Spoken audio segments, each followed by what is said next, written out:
आणि हे असं चालणार नाही. कालांतराने बघता बघता बघता शिवाजी महाराजांवर देखील पडदा पडू शकतो आणि तोच प्रयत्न चाललाय असं मला वाटतं. बोला. एनसीआरटीच्या अभ्यासक्रमामधून छत्रपती शिवरायांचे साम्राज्याचा जो नकाशा आहे तो नकाशा कुठेतरी फुटण्याचा प्रश्न झालेला आहे, त्याबद्दल काय सांगा? मग तुम्ही प्रेस कशासाठी आहात? तुम्ही का नाही आवाज उठवत? हे अतिशय सिरियस मामला आहे. तुम्ही हे उचलून धरायला पाहिजे.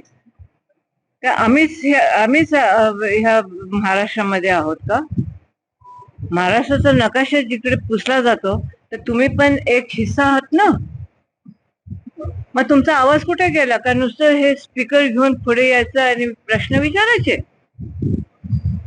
ही अतिशय धोक्याची घंटा आहे. ही अतिशय सिरियस गोष्ट आहे आणि हे असं चालणार नाही. कालांतराने बघता बघता बघता शिवाजी महाराजांवर देखील पडदा पडू शकतो आणि तोच प्रयत्न चाललाय असं मला वाटतं. नाही चालणार हे.